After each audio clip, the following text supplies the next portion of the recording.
more. Fox News contributor Lawrence Jones. Lawrence, I got a lot of reaction. That was a heartbreaking interview last night. I thought about it all night and all day today. Please, if you talk to that family again, please send our prayers and our love and our support. I don't know how you recover from that. Yeah, brother, it was a tough interview. Good evening, Sean. Thank you so much for having me. Yesterday, when we brought you that heartbreaking interview, the shootings had increased to 130%. Based on the information that I'm getting from my sources in the police department, the shootings have now increased to 161%. And last night was a bloodbath. 18 people were shot. A 17-year-old is now dead. I went to East Harlem to talk to the residents to get their voice, and here's what they had to say. Watch. Mother, do you feel safe No. with your child? No. That's why I walk around with a blade on me. That's why I got my gun license. No.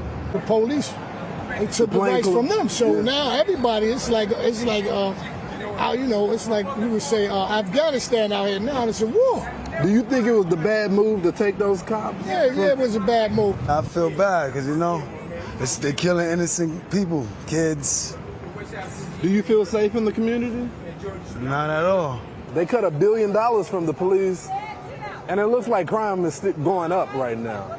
Do you feel like that's the solution? Well, I think what's happening right now is the people are policing themselves. Sean, and it's not just the residents of New York that are saying this. The PPA president, Pat Lynch, says that the blame lies with Bill de Blasio, the mayor of New York. He lives in this house right behind me. He says it was the response to cutting $1 billion as well as getting rid of the anti-crime unit. Take a look at what he had to say. Pat, 18 people were shot last night. Why? Because the city has given our streets back. When I say the city, our city council, our mayor's office, and the state legislature have handcuffed police officers and given the streets back to the criminal. Remember, just a few short years ago, the city was out of control. Police officers literally took our street corners back block by block because our leadership asked us to, and we presented these neighborhoods back to the good, hardworking people that were in them.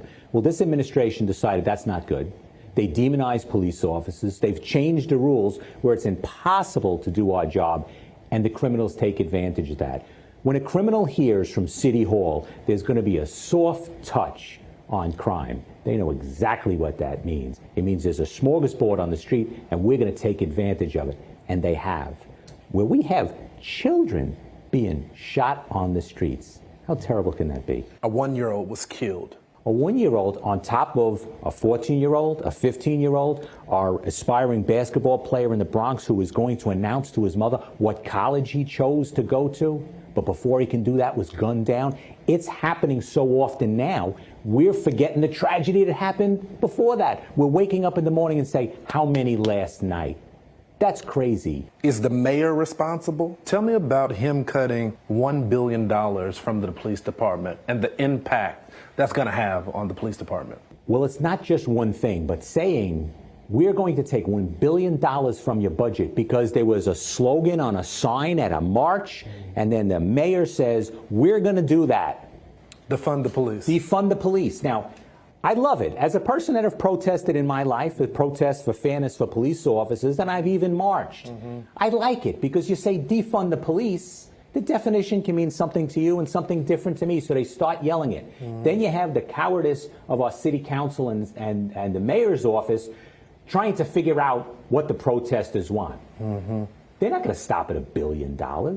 They don't want police officers on our streets.